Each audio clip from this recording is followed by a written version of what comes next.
Sebuah rumah yang ditinggal pemiliknya yang berada di dalam komplek Wali Kota RW 10 Kelapa Gading Timur, Kelapa Gading, Jakarta Utara terbakar Kamis sore.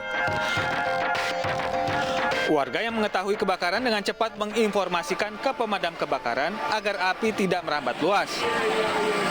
Belum diketahui penyebab pasti dari kebakaran ini, namun diduga api berasal dari lantai 2 rumah. Itu adalah listrik. Nanti kalau informasi lanjutnya dari Puslapor. Sementara ini kosong ditinggal pergi, penghuninya lagi ke Bekasi. Asal api dari lantai 2, ya, lantai 2 ke atas. Api berhasil dipadamkan 1 jam kemudian setelah 7 unit mobil pemadam kebakaran diturunkan ke lokasi kejadian. Kebakaran ini masih diselidiki aparat Polsek Kelapa Gading.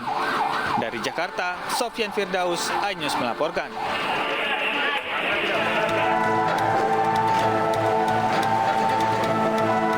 Api menghanguskan 5 unit ruko berkonstruksi kayu di Jalan Sudirman, Kota Banda Aceh, Kamis pagi.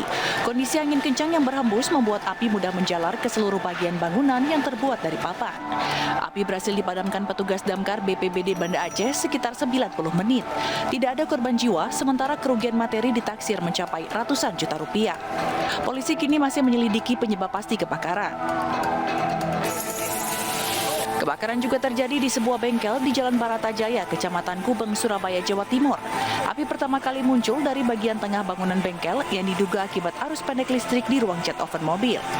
Petugas dengan 12 unit mobil damkar yang tiba di lokasi langsung berupaya padamkan api agar tidak merambat ke rumah warga.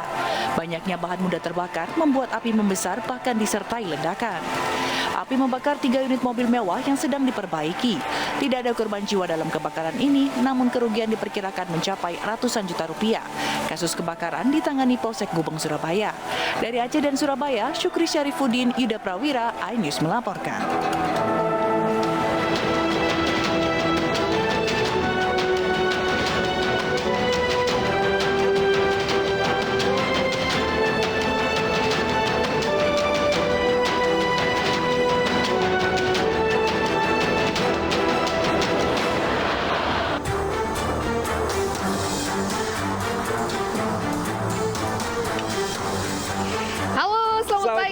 Selamat datang di Lapor Polisi, Anda lapor, kami sampaikan. Ya, ini adalah sebuah program yang bertujuan untuk menjadi wadah aspirasi, keluhan, laporan, dan juga apresiasi kepada pihak kepolisian di seluruh Nusantara. Pagi ini bersama saya Anita Mae. Dan saya Pram Senjaya. Pemirsa, selama 1 jam ke depan, pemirsa, kami juga membahas sejumlah topik hukum dan kriminal yang menjadi topik hangat pembicaraan masyarakat di sekitar kita dan juga di media sosial. Kami juga membuka laporan pengaduan masyarakat yang bisa diakses kapanpun oleh Anda untuk kami melalui sejumlah channel kami, yaitu di Instagram resmi kami @laporpolisi_inews dan juga @official_inews_tv. Nah, pemirsa, Anda juga bisa menghubungi kami melalui alamat email kami, pemirsa, di laporpolisi.ais@gmail.com, pemirsa. Dan jangan lupa ini harus menggunakan hashtag Lapor Polisi. Nah, pemirsa, seperti biasa di informasi pertama kami akan menyampaikan informasi pertama, pemirsa, ini dari Jakarta, di mana salah satu siswa korban tewas dari robohnya tembok MTS 19 Pondok Labu, Jakarta Selatan, bernama Dika Syafa Gifari ini tiba di rumah duka di Pangkalan Jati Baru, Cinere pada Kamis malam. Betul, dan kedatangan jenazah ini disambut isak tangis keluarga.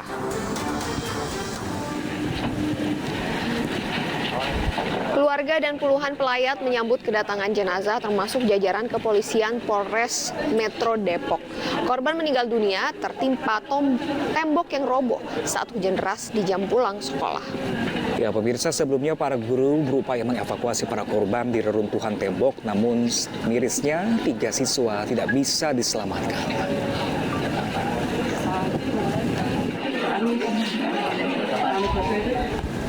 Ya, sebelumnya tembok MTSN 19 Pondok Labu di Cilandak, Jakarta Selatan ini roboh pada Kamis petang. Nah, ini akibat peristiwa ini, pemirsa, 3 siswa meninggal dunia.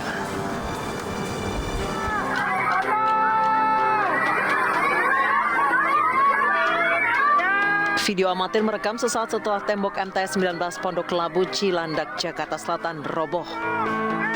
Tembok menimpa sejumlah siswa yang sedang bermain di dekat tembok. Akibatnya beberapa siswa meninggal dunia dan lainnya terluka. Korban luka dibawa ke rumah sakit Fatmawati. Tembok diduga roboh akibat tidak kuat menampung debit air dari selokan yang tidak jauh dari lokasi. Saat kejadian, hujan turun deras dan membuat sekolah ini terendam banjir. Saya selesai situ mencari korban aja. Yang korban yang ketiban posisi tembok, ada tembok panggung sama tembok pagar. Nah itu dia tembok pagar timpa tembok panggung. Dan anak-anak yang pada main di situ. Berarti anak-anak sekolah ini lagi bermain di panggung, Pak? Iya, di bawah panggung. Oke. Itu berapa orang, Pak, total, Pak? Kalau kurang lebih sih lebih dari 3 kalau pada main. Cuman kalau untuk sementara ini korban yang kena musibah baru 3 orang yang dibawa ke rumah sakit. Belakang sekolah itu tanggul yang rubuh. Anak-anak sedangkan anak-anak itu lagi bermain di situ, datang tanggul rubuh langsung di grup. Nah itulah ada peristiwa terjadi, ada yang meninggal, luka-luka dan sebagainya. Itu tanggul sekali sungai? Tanggul sekolah. Oh, tanggul sekolah, Pak, ya? Oke. Petugas gabungan dari kepolisian dan damkar yang berada di lokasi mencari adanya korban yang diduga masih terjepit.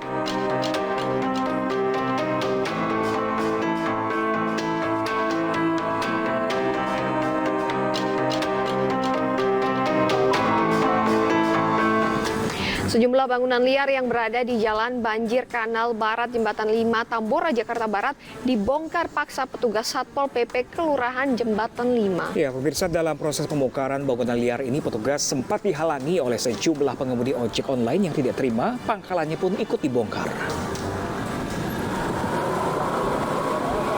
Petugas gabungan Satpol PP bersama TNI Polri menertibkan bangunan liar yang dijadikan pangkalan ojek yang berada di Jalan Inspeksi Banjir Kanal Barat Jembatan 5 Tambora, Jakarta Barat.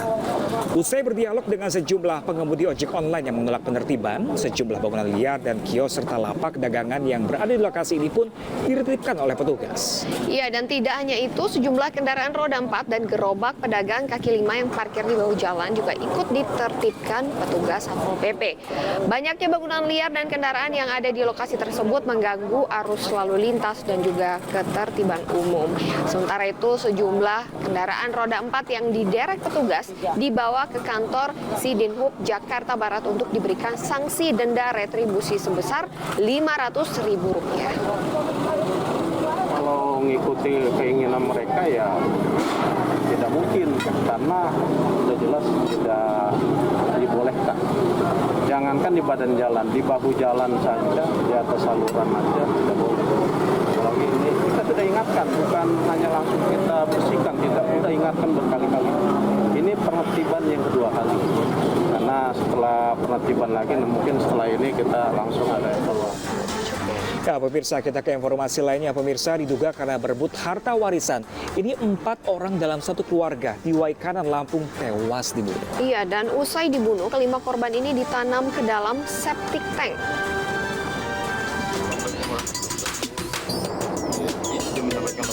Warga Kampung Margajaya, Kabupaten Waikanan, Lampung digegerkan dengan tewasnya 5 orang korban dalam satu keluarga. Mirisnya 4 korban dicor dalam sebuah septic tank di belakang rumah tersangka yang merupakan anak korban. Sedangkan 1 korban lainnya ditemukan di sebuah kebun. Para korban yang tewas yakni ayah kandung tersangka Zainuddin, ibu tiri tersangka Siti Romlah, kakak kandung tersangka Wawan Wahyudin, dan terakhir keponakan pelaku Zahra yang masih berusia 6 tahun. Terungkapnya pembunuhan ini berawal dari kecurigaan warga yang sudah lama tidak melihat para korban. Kecurigaan warga semakin menjadi setelah hampir 1 tahun para korban tidak terlihat. Polisi yang mendapati laporan warga kemudian melakukan penyelidikan dan menangkap 2 tersangka yang merupakan ayah dan anak. Dari hasil pemeriksaan polisi, tersangka nekat menghabisi keluarganya sendiri lantaran berebut harta warisan. Ada laporan kehilangan keluarga, melapor ke Polsek Negara-Pati. Setelah melapor sekitar bulan Juli tahun 2022 itu, anggota Polseknya melidik. Ini kehilangan, akhirnya dilidik lah, sehingga didapat informasi bahwa ada indikasi yang dilaporkan hilang tersebut, satu keluarga ini kemungkinan dibunuh sama inisial E ini, ya, sehingga inisial E dan anaknya inisial D. Atas perbuatannya tersangka dijerat pasal 340 KUHP dengan ancaman pidana mati atau seumur hidup. Dari Waikanan Lampung, Andres Avandi, iNews melaporkan. Selanjutnya, Polres Tanah Karo mengamankan suami istri yang telah melakukan penyiksaan kepada keponakannya sendiri. Nah, ini korban yang merupakan seorang balita usia 4 tahun, pemirsa, kritis dianiaya kedua pelaku.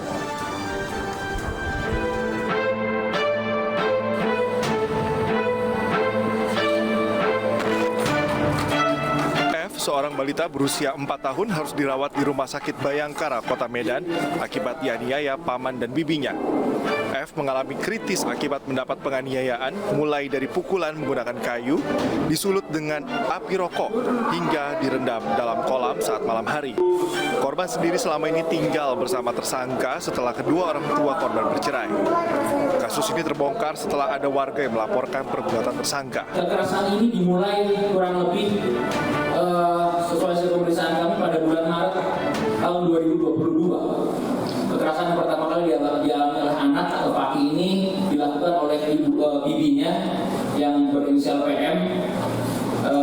Ada perbuatan memukul, menampar, kemudian ini sesuai dengan hasil visum yang kita juga sudah dapatkan, mencubit, kemudian selain itu yang bersangkutan juga pernah memukul yang bersangkutan, memukul korban dengan barang bukti yang sudah kita sita juga. Kedua tersangka nantinya dikenakan Undang-Undang Perlindungan Anak dengan ancaman hukuman maksimal 5 tahun penjara. Dari Kabupaten Karo, Sumatera Utara, Eka Hestriansyah, iNews melaporkan. Dan untuk mengetahui bagaimana proses hukum dari kasus penganiayaan balita di Kabupaten Karo, Sumatera Utara ini, kita langsung terhubung bersama Kasat Reskrim Polres Tanah Karo, AKP Johannes Napitupulu. Selamat pagi Pak Johannes, terima kasih sudah bergabung bersama kami di iNews. Iya, pagi Pak Johannes. Iya. Baik, kita langsung saja Pak. Apakah sudah ada terungkap motif dari kedua tersangka paman dan bibi ini menganiaya keponakannya Pak? Sementara motif yang kami ungkap bahwa tersangka kesal dengan anak ini karena sering tidak nurut dengan perkataan dari bibi dan pamannya. Ya Bapak, emang sejauh ini Bapak kedua orang tua korban ini berada di mana Bapak sehingga harus dititipkan oleh paman dan bibi korban? Untuk kedua sudah bercerai dan bapaknya tinggal di Tangerang dan ibunya tinggal juga di Tangerang.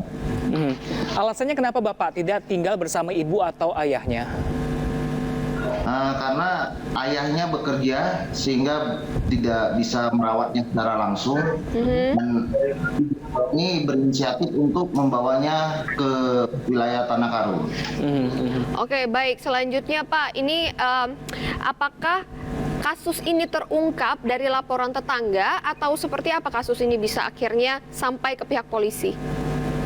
Ya, prosesnya ini warga melaporkan kepada kepala desa dan kepala desa langsung mendatangi lokasi atau rumah dari korban ini. Setelah melihat kondisi dari anak ini langsung dibawa ke puskesmas dan dirujuk langsung ke rumah sakit. Kemudian pada saat di rumah sakit, kepala desa melaporkan kepada kami. Iya, Pak Johannes, ini sebenarnya sudah sejak kapan si korban ini dititipkan ke paman korban dan bibi korban ini, dan sejak kapan penganiayaan ini setelah terjadi, Bapak? Untuk pada korban untuk dititipkan pada bibinya di bulan 11 di tahun 2021 dan untuk ini dimulai di bulan Maret. Berarti sudah cukup lama ya Pak ya, dari bulan Maret sampai baru terungkap di bulan Oktober ini ya. Lalu kondisi korban saat ini seperti apa Pak? Ya, untuk kondisi korban saat ini sudah pulih dan sudah keluar dari ICU dan saat ini sudah dirawat inap di Rumah Sakit Bayangkara. Oke, kalau saat ini Bapak nantinya korban ini akan diasuh oleh siapa Bapak, mengingat kedua orang tua juga tidak ada di lokasi? Orang tua atau bapak kandungnya sudah hadir di Rumah Sakit Bayangkara dan siap untuk merawatnya kembali dan nanti di Kementerian Sosial. Baik, lalu terakhir Pak, tuntutan hukum kepada kedua pelaku ini nanti akan seperti apa?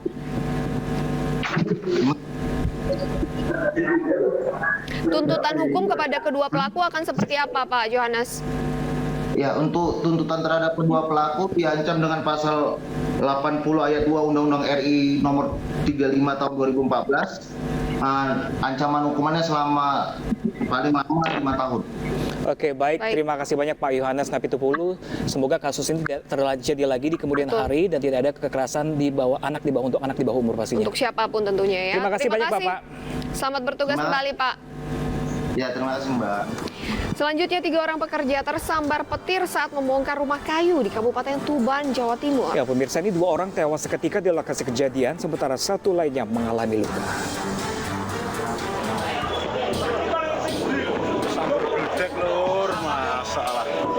Jenazah Kastono, 60 tahun, tersangkut di atas tiang rumah di Desa Jatisari, Kecamatan Bancar, Kabupaten Tuban. Pekerja bangunan asal Desa Sendangmulyo Rembang ini tewas akibat tersambar petir. Selain Kastono, sambaran petir juga menyebabkan 2 pekerja lain menjadi korban.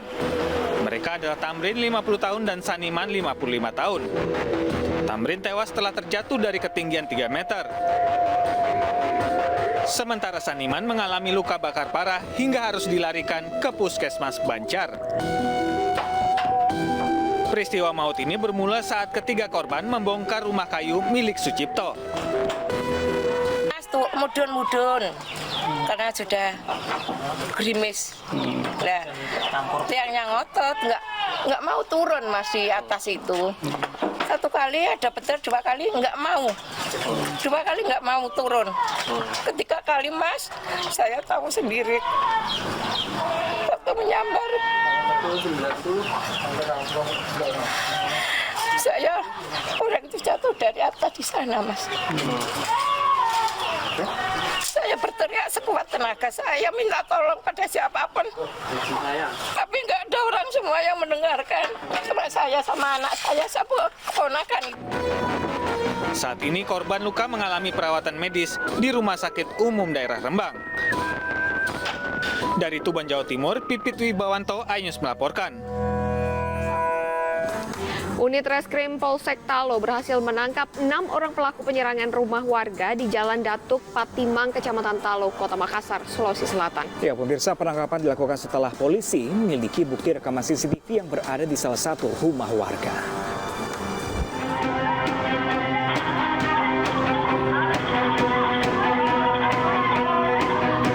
Inilah rekaman CCTV saat sekelompok remaja menyerang dan merusak sejumlah rumah warga di Jalan Patimang, Kecamatan Talo, Kota Makassar, Sulawesi Selatan.